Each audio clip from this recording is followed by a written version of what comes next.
Hey, hello everyone, and welcome to the Navigator 2.0 TED Talk. My name is Chun-Heng, and I'm from the Flutter team in Google. So today I want to talk about the new Navigator API, and then how do we use it in a real application.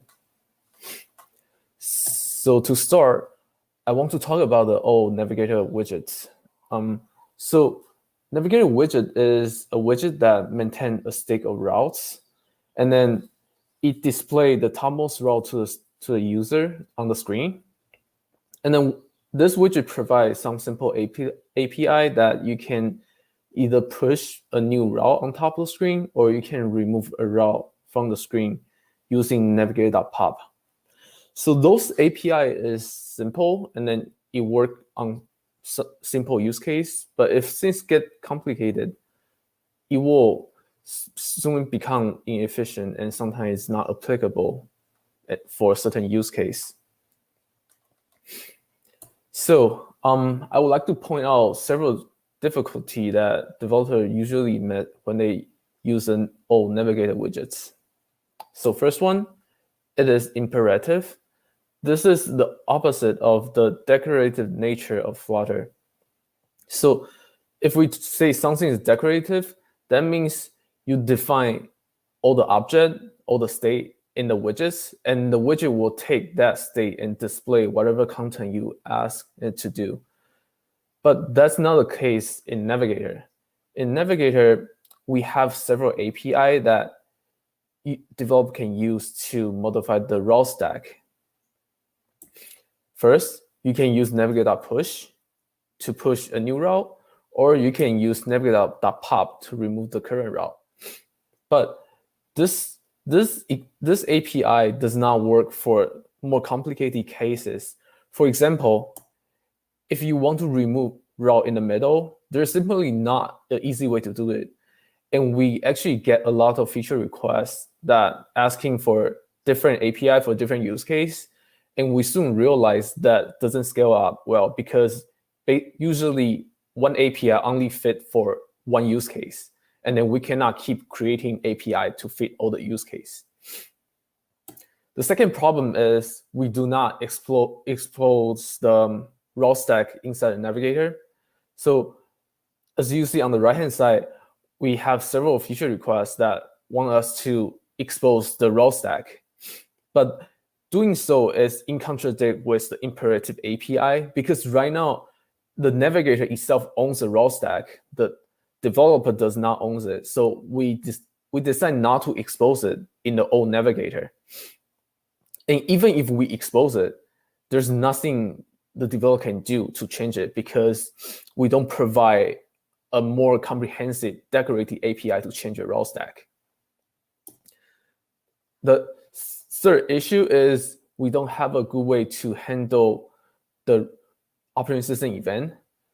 For example, there is an Android back button event that will be fired when user tap the back key on the Android device. And on the right-hand side, I show you an example. If the developer has a multiple navigator, for example, if they have a navigator in the subtree, and they want to customize the back button event to delegate a pop to that navigator, there's simply does not have a good way to do it. The only way they can do it is use a wall pop scope to capture the pop on the top, on the root navigator, and then delegate that to the sub navigator. This works for if you only have two navigators. If you have multiple one, it will become much more complicated. And the last problem is we don't have a good web support. If you run Flutter on web, the first thing we'll notice is the forward button does not work. And then the backward button sometimes work. If you press too many times, things will break. And then the backward button does not actually go back to a previous page. So if you come from one page to another, you press the back button, it won't bring you back to the previous page. Instead, it just issue a pop on the navigator. And the last problem on the web is the URL bar sometimes update and sometimes it does not. This is more obvious if you have a nested navigator. So we have all this issue. And a lot of them is due to the fact that the Navigator API is imperative. So I want to quote from Albert Einstein about, we cannot solve our problem with the same thinking we used when we created them. So we cannot keep improving our imperative API and hope that all the problem goes away. Instead, we should come up with something else that can solve the problem as whole. So let's look at the requirements. First, this is we want a decorative model that user can have access and they can modify the raw stack freely. Second, we want a more systematic way to handle operating system events. With this in mind, I want to introduce the Navigator 2.0. Yeah, that's good. Oh, let's move on. So what exactly is a Navigator 2.0? So Navigator 2.0 consists of two different API. The first one is called Page API. This is a new decorative API in the Navigator widgets. And the second part is the Router API. This is a new widget that handles operating system event. So to start, let's take a look at the Page API first. The first thing in the Page API is we introduce a new class called Page. So a page will create a route that will later be placed on the route stack. So on the right-hand side, I show you some example on how to override this class. First one, to override this class, you want to override the create route methods. And this method should return a route that will be later on placed on the route stack. So once you have those class defined, you can create a page list by initialize it using a constructor. So one important thing about this is each page taking a key. The reason why it needs a key is that when Navigator use this page list to update, it will need to know which page corresponding to. It will need to differentiate between pages. So, for example, if the Navigator already have a existing list, you give a new list, then it will use a key to decide, okay, if the new page in this list is corresponding to a certain page in the old list, and then it can decide if should I just update the content or should I push and should I pop and repush the new page. So that's why you always want to assign a key to a page. That's for Navigator to figure out which page is which. So once you have a list of page, you can simply passing to the Navigator. In the Page API, Navigator take a new parameter called pages. That's where you passing your list of pages. And once you passing in, the Navigator will build a route set corresponding to the list of page. And then if you want to update it in the future, you just provide a different list. And then the Navigator will figure out how to update it. So this is great. But then what if I want to use it with imperative API? So one good thing is the Page API is backward compatible.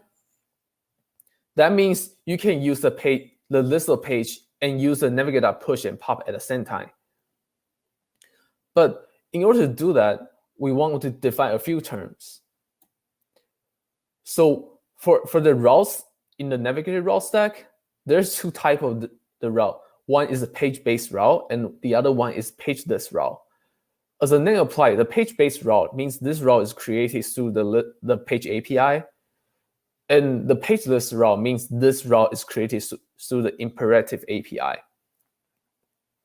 So when the Navigator currently display a list of pages, whenever the user call the Navigator.push, the new pageless route will be placed on top of the current page route. So at a certain point in time, the Navigator will end up with a route stack like this. So the darker color is the page-based route, and the lighter color is pageless route. So it will be stacked on top of each other. But then if at some point the Navigator receive a new page list, how are we going to update the route stack? To do that, we designed the system that every page list route will be corresponding to a page-based route that directly underneath. So on the right-hand side example, this route stack will be grouped into two different groups. The first one, route 1A and route 1B will be related to the page-based route 1. And the route 2A and 2B will be grouped with the page-based route 2. So when Navigator receives a new list, if we decide, okay, page 1 will be moved to other place in the route stack, the entire group will be moved in the same time.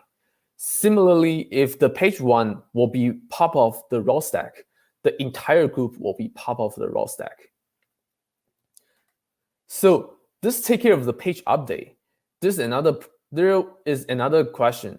What if the page-based route is part of the route stack using the navigator.pop? Right now, because in the page API, the developer owns the list of page, so the navigator cannot just pop off the route stack.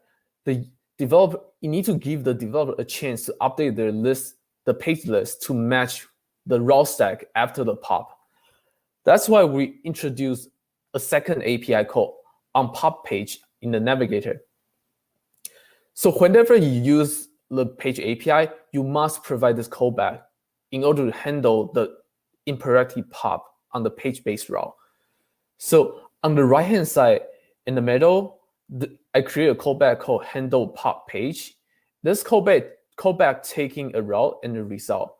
So in this callback, I call route.depop and then capture the result and to see if the route wants to be popped. Because even if it's a page-based route, the route it create can veto the pop. So we have to respect that.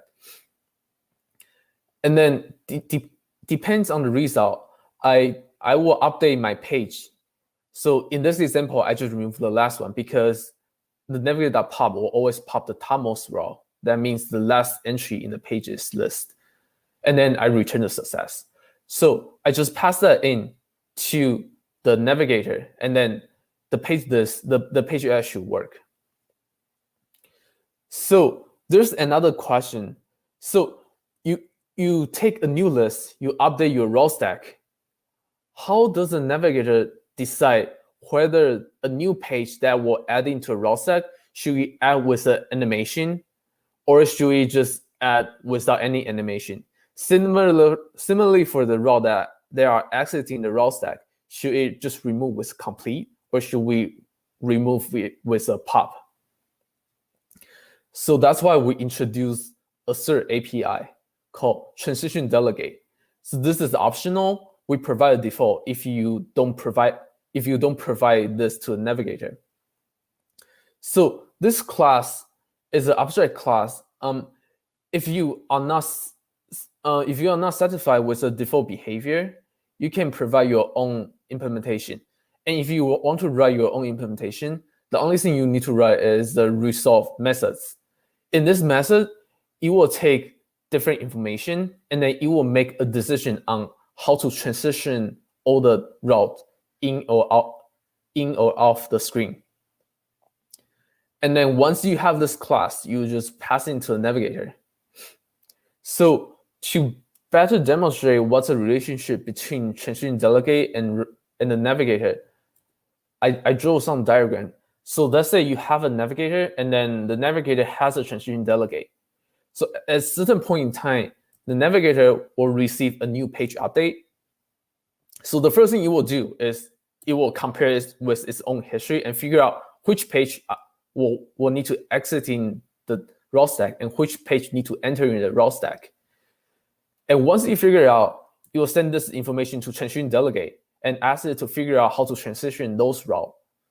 And then transition delegate receive those information and it will call the resolve methods, which will make the decision. And once it has the decision, it will pass it back to navigator, and navigator will handles it, will take a result and then do the update.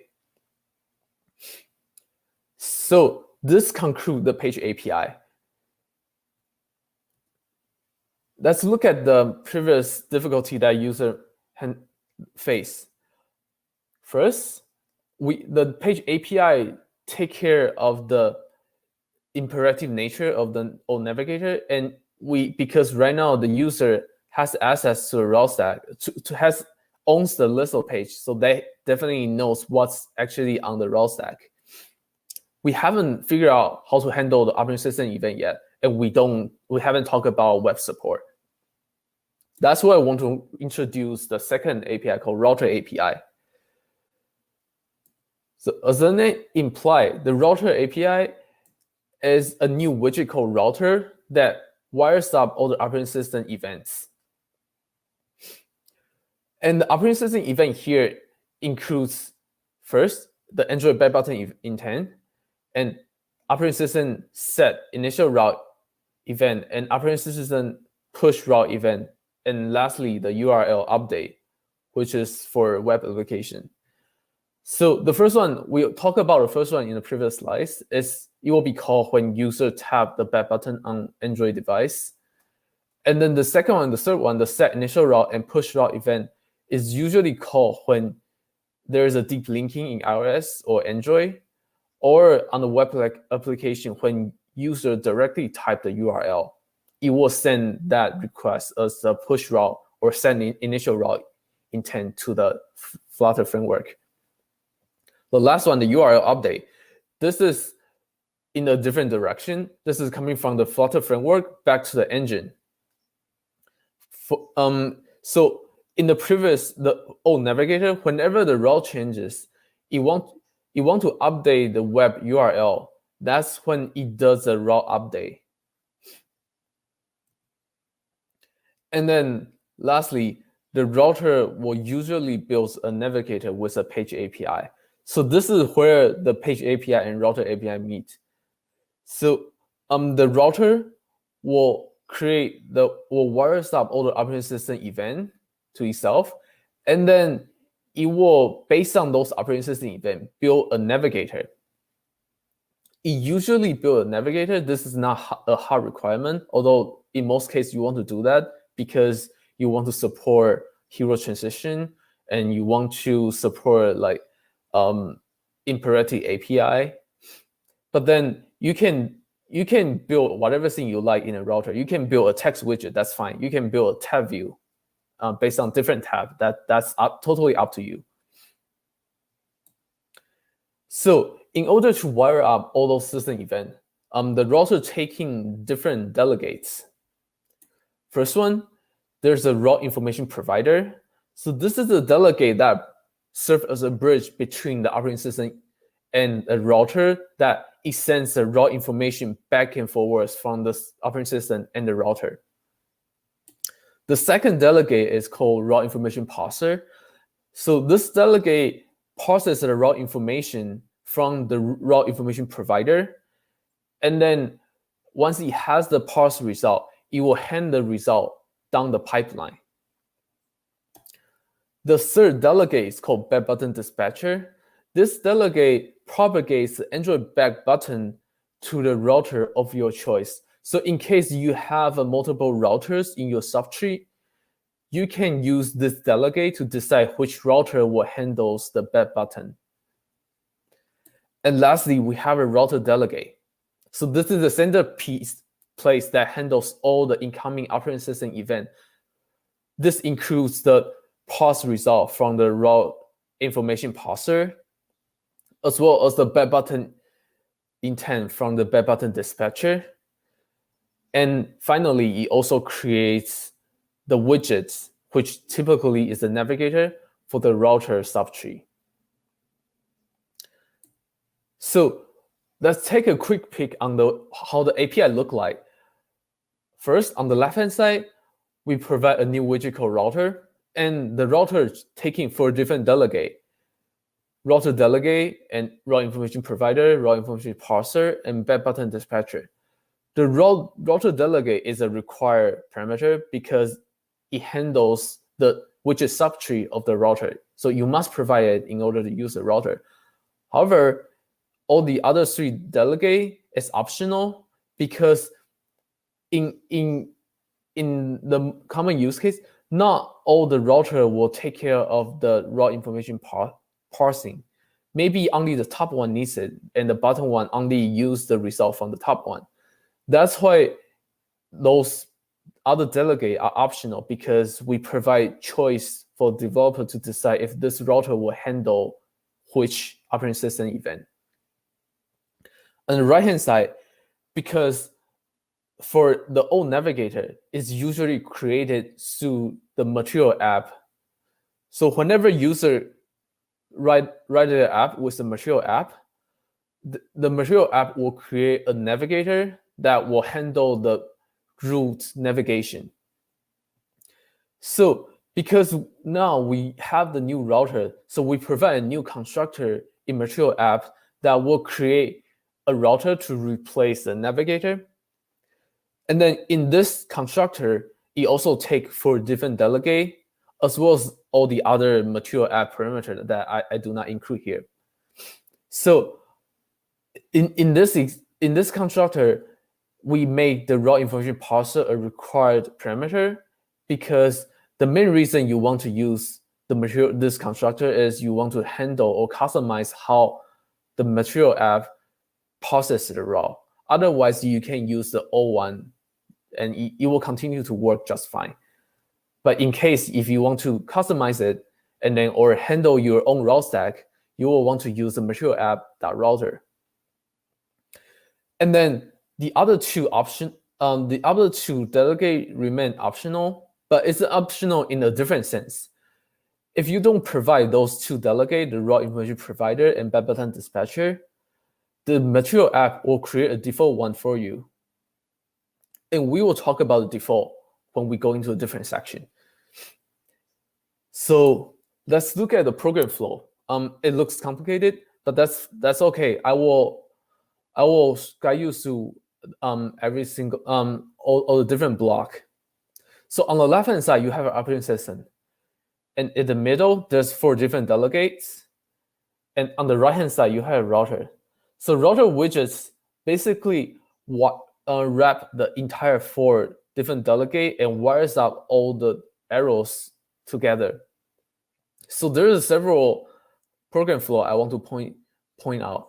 From the left hand side, operating system, in the operating system, it will send the initial route to the route information provider. And then the route information provider will hand that initial route to the route information parser to parse it. And once the route information parser processes a route, it will send the result to the router delegate to set initial route callback or set new route callback. And then the router delegate receive the parser result.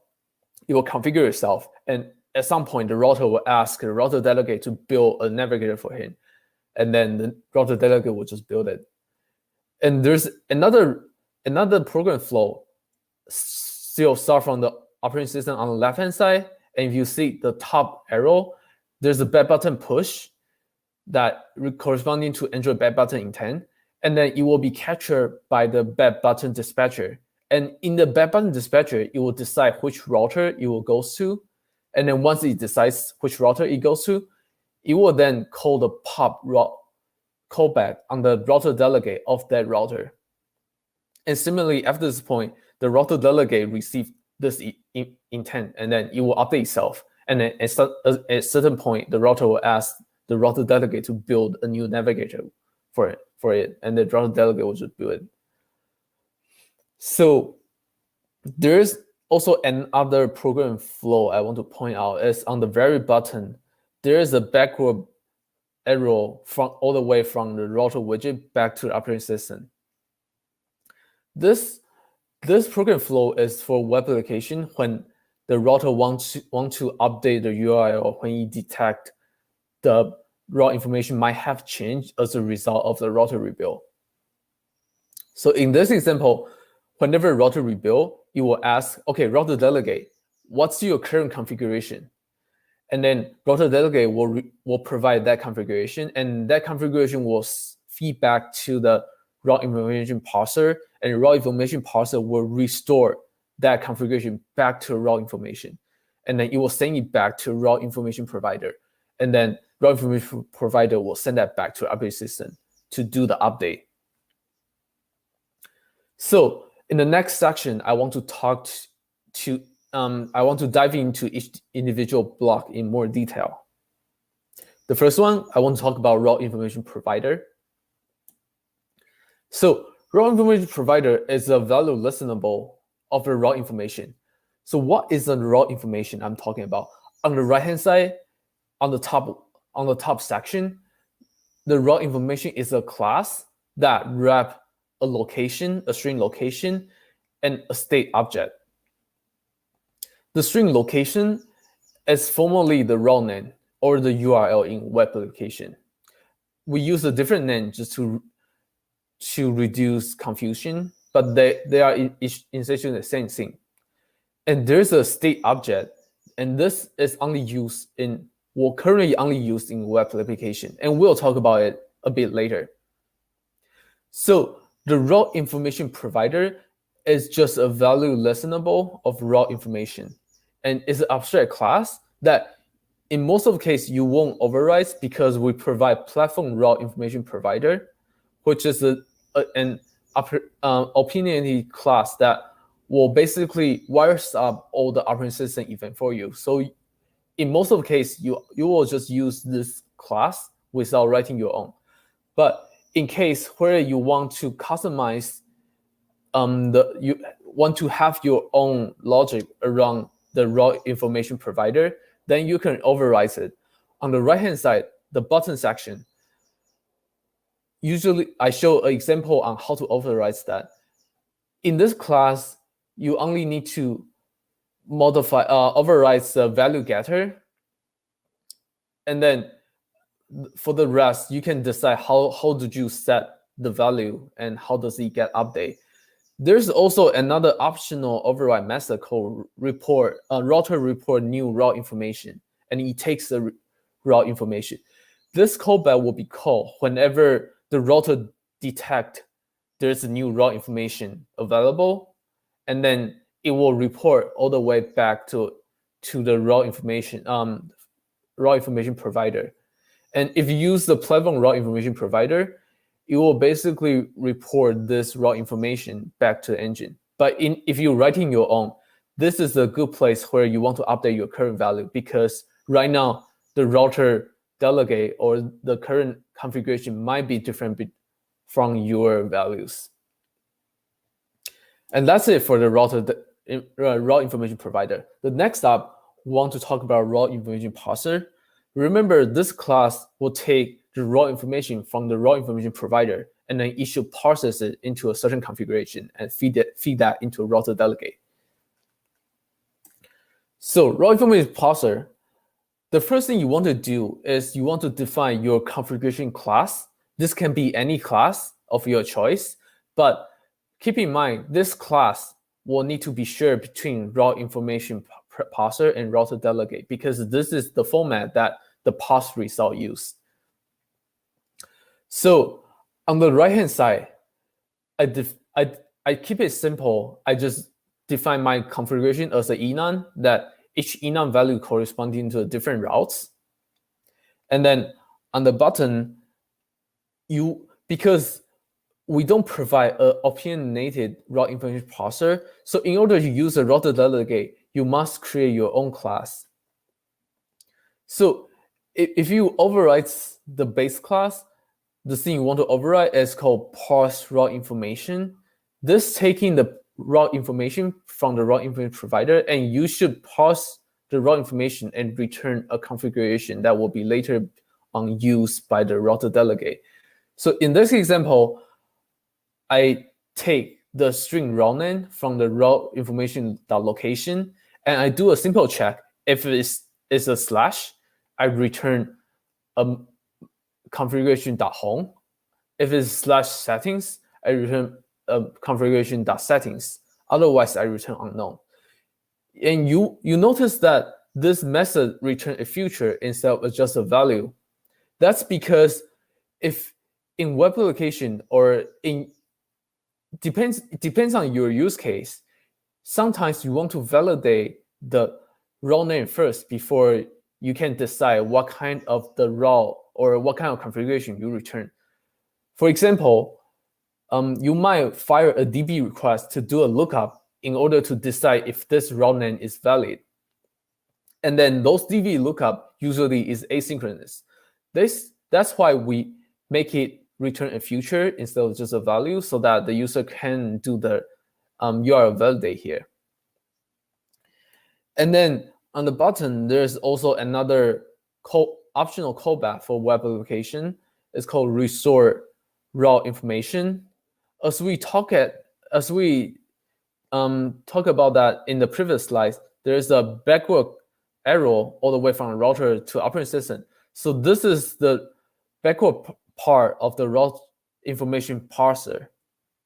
So in this methods, you take a configuration that is provided by the router delegate, and you should restore it back to raw information.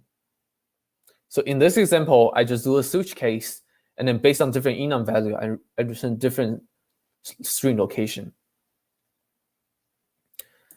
And that's for the raw information parser. The next one is router delegate. And this is the centerpiece that handles all the operating system event, and then it should build a widget for the router.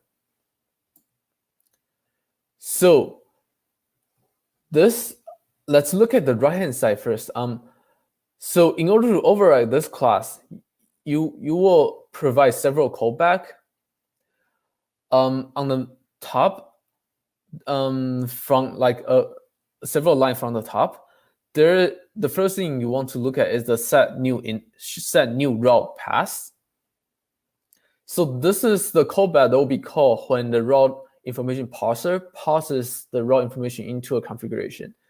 And in this callback, what you want to do is update your configuration. The configuration can be can store in any place. It can store in the router delegate, or it can store somewhere on top in the app state. That depends on your application, and that's your choice on how you want to store the configuration. But for this example, I make it simple. I assume the configuration just store in the router delegate. So in the set new route path here, you should update your configuration and then return a synchronous future. And that's for the set new route path. And then the second callback you want to override is the pop route callback that immediately underneath the set new route path callback. And this callback will be called when back button dispatcher receive the back button event and then ask the router delegate to handle it. And in this callback, you also want to update your configuration that matches whatever configuration it will have after the pop route callback, and then you will return a future of the decision. The decision is very important. If you return true, that means this router delegate will handle this pop route, the back button event. And then if you return false, that means this router delegate does not handle the pop route intent. And that will cause the parent router, whoever dispatch this back button intent, to handle the pop route intent on itself. So if this return false, the parent router will then will call the pop route callback on itself to handle the pop route. And if this router is the root router, that means its parent router will be the platform, which is the Android operating system. That means the Android operating system just will pop the entire app and exit.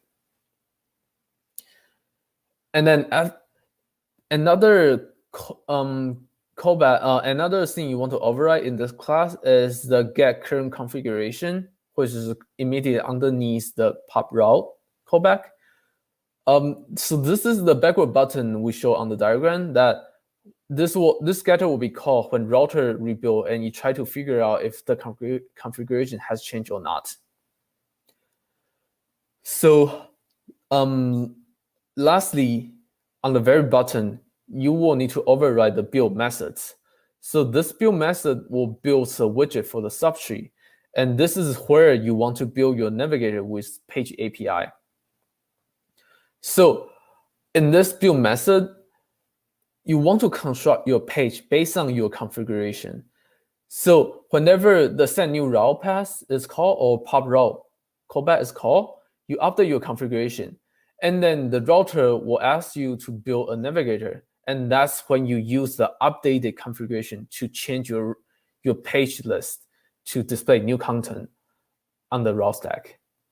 And since you use the page API, you also need to provide on pop page callback to support imperative pop. So if you look at the callback above the build methods, the handle pop page, as always, I call the dpop on the route. And then different from previous, we need to update the configuration instead of just modify the page list, because right now the page list depends on the configuration. And then at the end, you return a result. And since this is a little bit complicated, we try to make things a little bit more straightforward.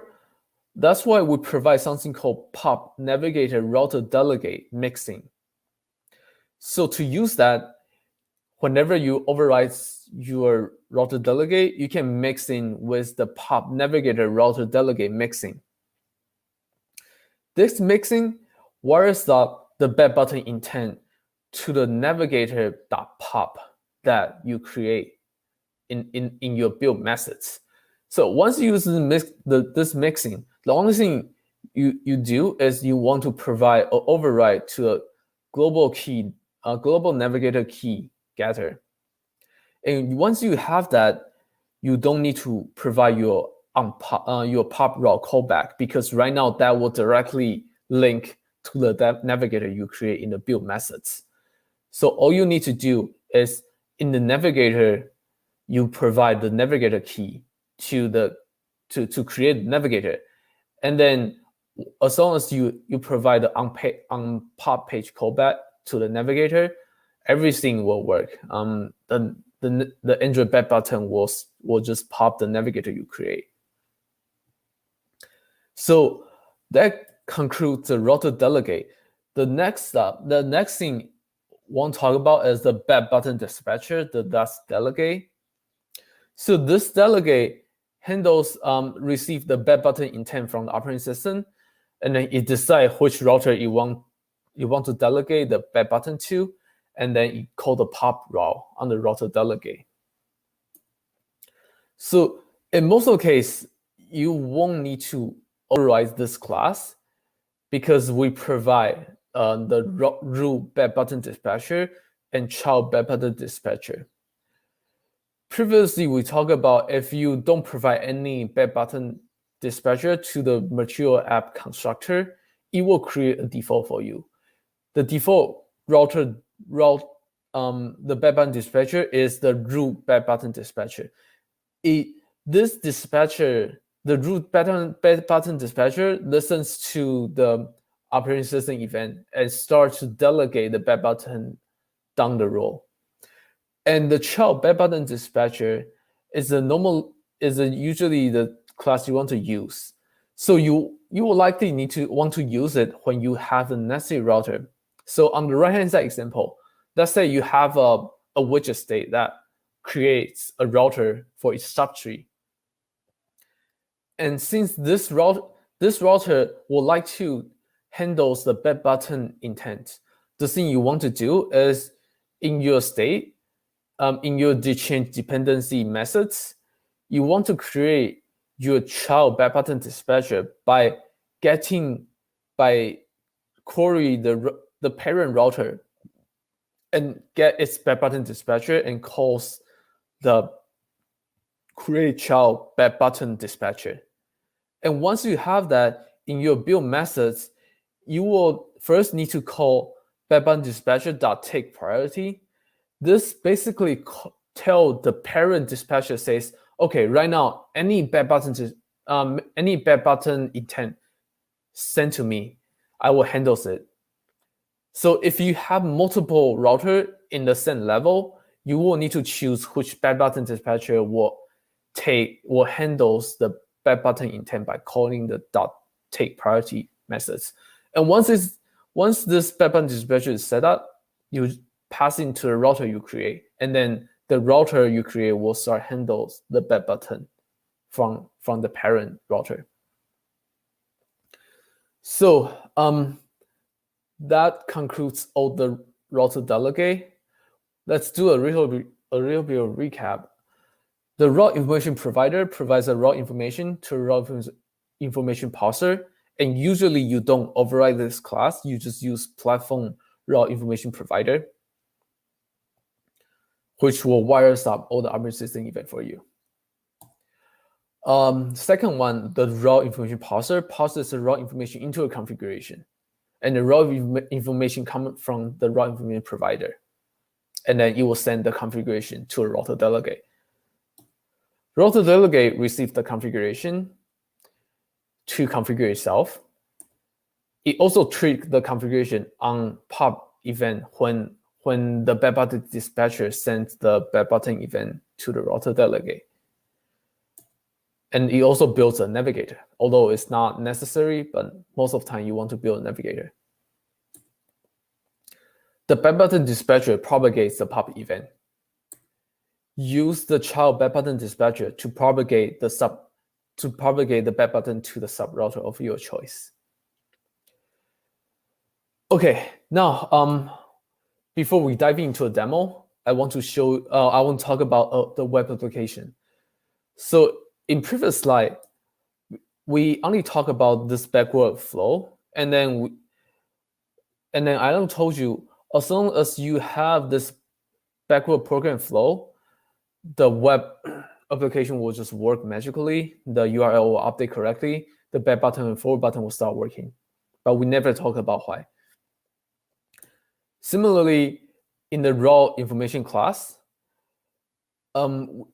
it also has the state objects, and we only talk about this is used for web application, but we never talk about how exactly do we use it. So to explain that, the first thing we want to do is we want to talk about how browser handles the browser history. So this is not specific to Flutter or Navigator or router API. This is for web application in general. So the browser keeps a browser history, and in the browser history, it stores a list of entries, each entry corresponding to a page that will display to a user. And then it also has a pointer to point to a certain entry, says this is the current page in the browser history.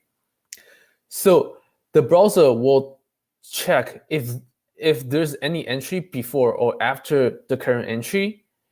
If there is any entry, it will enable the backward or forward button. For this example, if the user clicks the forward button, the browser will move the pointer to the next entry, and in this entry, it will retrieve the raw URL and also the state object associated with it, and sends those information to the application to update itself appropriately. So previously in the old Navigator, what we're trying to do is we try to sort away all the browser history mechanism and just delegate the back button or the backward button in the browser to the pop event on the Navigator. The way we do it is we keep two entries. The first entry is the original entry the application starts with, and we push a fake entry and point the current page on the fake entry. Whenever user push the backward button, the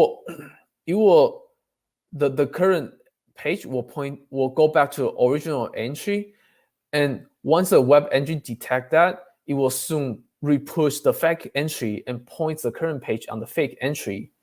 and then it will send a pop event to the navigator to pop the current route. So that's why the forward button never works, because there's never a next entry in the browser history entry. So we decided to change that in the Navigator 2.0 API. Right now, we actually make use of the browser history entry that we create a real entry in the browser history, and each entry corresponding to a route information.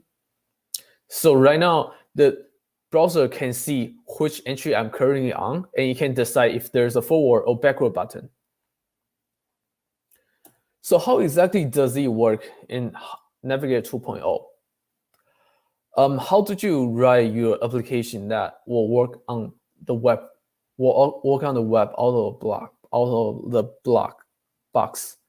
The first thing you want to do is you want to implement all the router URL update method that we showed in previous slides, namely the router delegate .get current configuration getter, route information parser, restore route information, which will restore the route information from the configuration, and then the platform use the platform route information provider, which will help report the new route information back to the engine.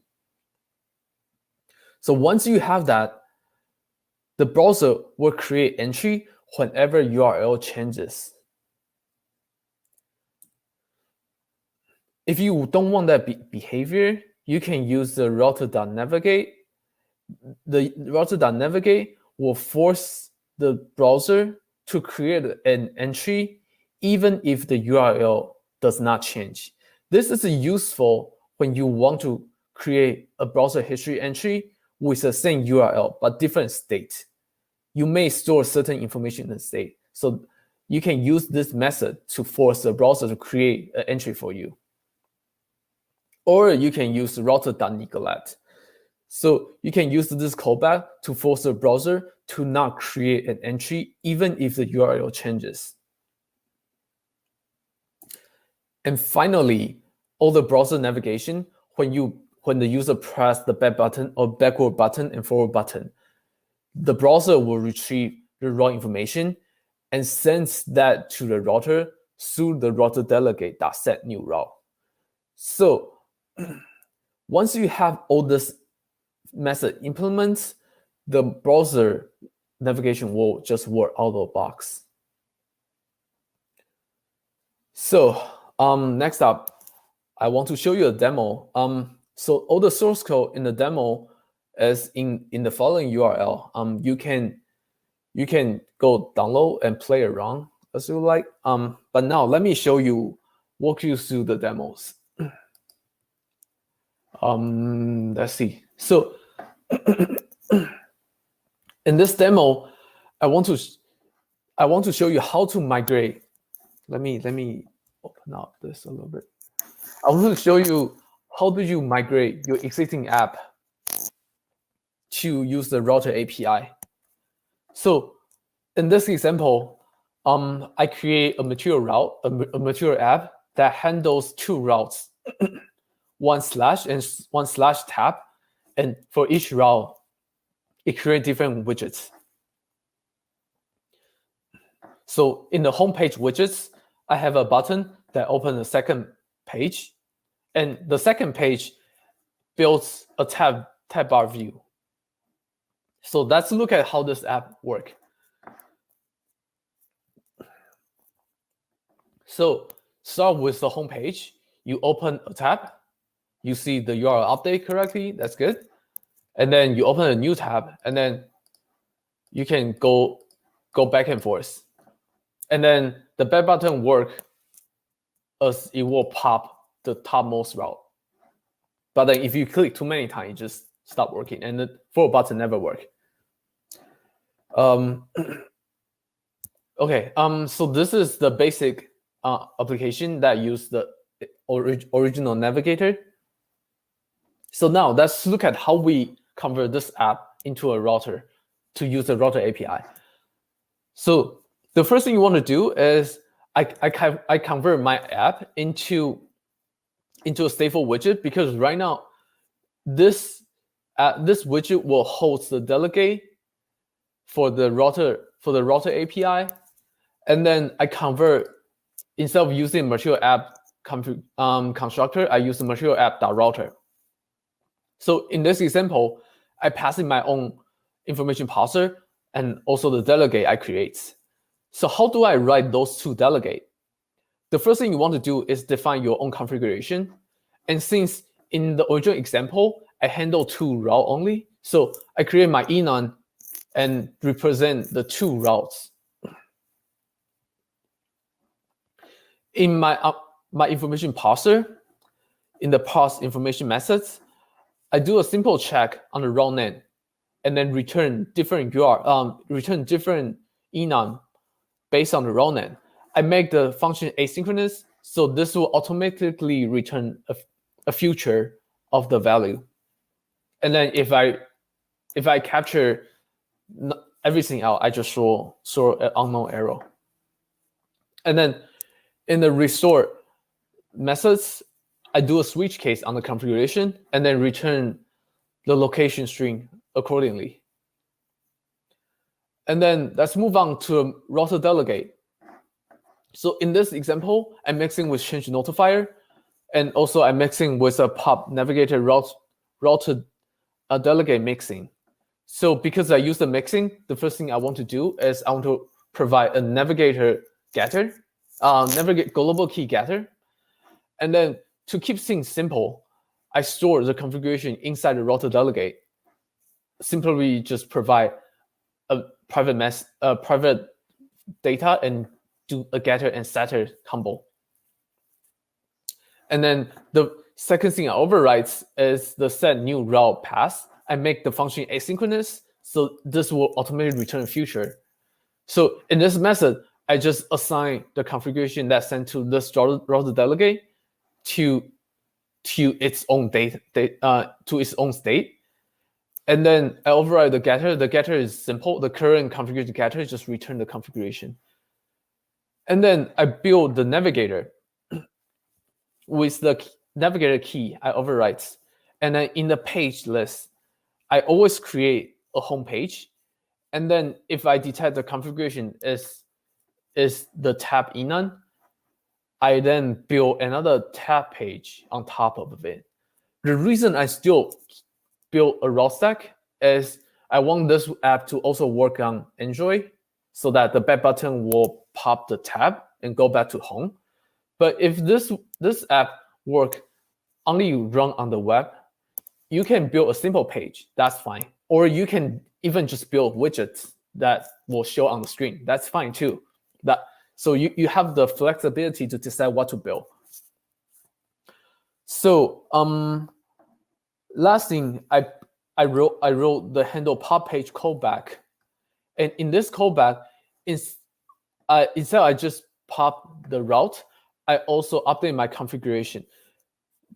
Because the only chance that this method will be called is you are on the tab page. In that case, I just reset myself back to the home page. And then I call the notify listener just to notify the router, hey, you need to rebuild because the configuration has changed. And I return success. So let's see how this works in the web. Okay, so this is the application that built with the router. You can open a new tab, open a new page, and then you can go back as usual. But first thing you will notice is the back button actually bring you back all the way where you navigate through your application. And the forward button will start showing up, and it will bring you forward to all the sequence you have visited. And then similarly, you can go back multiple page, and you can go forward multiple page as well. So with just convert your router to your navigator to a router, you get all this for free. So there's another thing I want to show you about the router. So let's look at this example. For example, there's several tabs in the tab page, and you want to make the browser to be able to navigate between those two pages by clicking backward and forward button. There's two things you can do. First thing, you can encode the state in the tab view into a query parameter that the query parameter will store the information about the tab. But that means when you go in back and forth, you will change your URL. What if you want to keep the same URL, but then go back and forward and have an illusion that page users always on the same page by clicking the backward and forward button?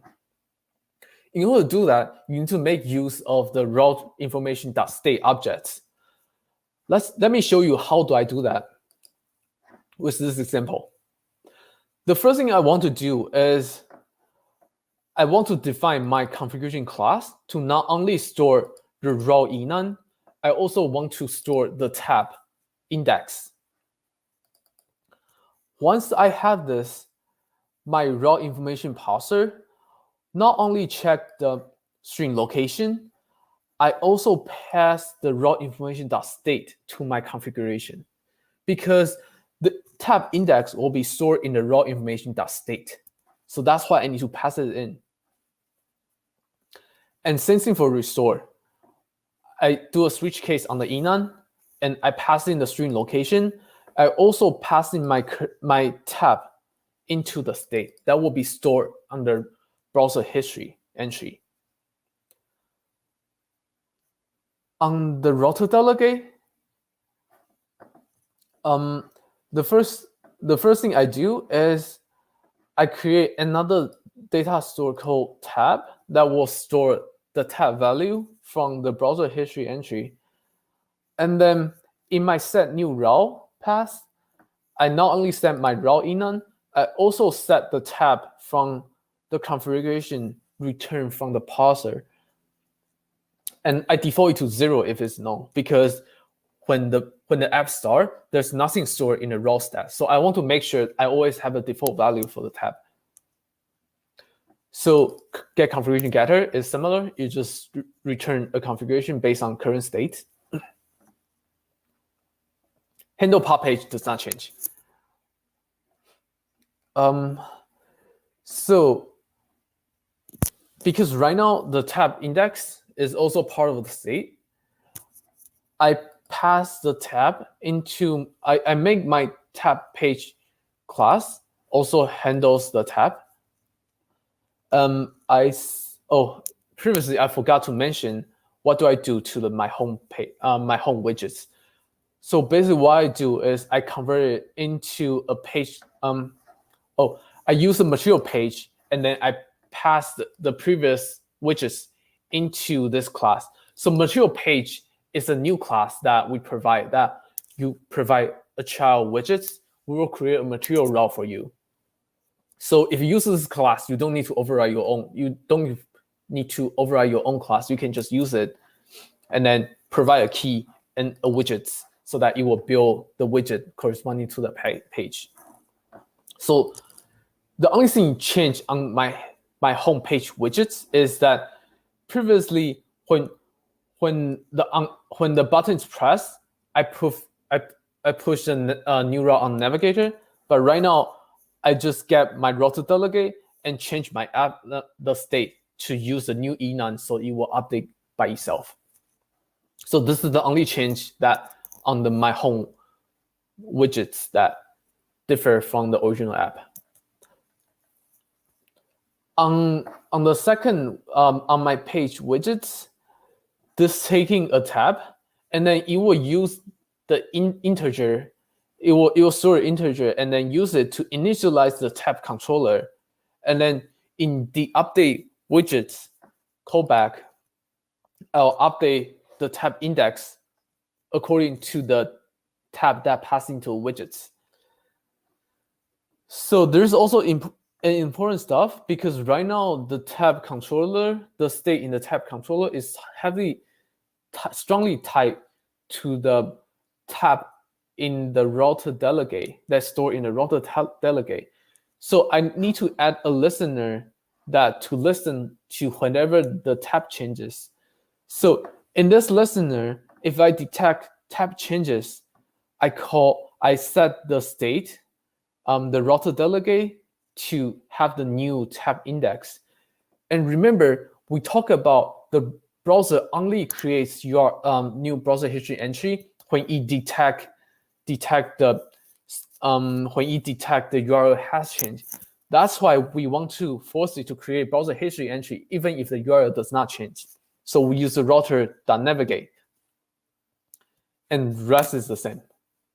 So let's see how it work if you use this new if you change it to use the state. So this is the app that runs with the code. So you can open your new tab, and you can also go back and forth between those tabs. The cool thing is now the backward and forward button will actually go back and forward between those tabs. And the forward button will work as well. And one thing you notice, the URL doesn't change because I use the state in the browser history entry instead of changing the URL. So that concludes my demo. And that's the end of my current presentation.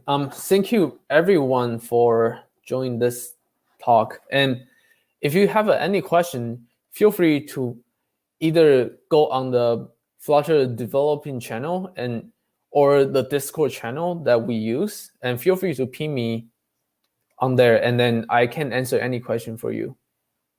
Thank you everyone, and that's the end of my presentation.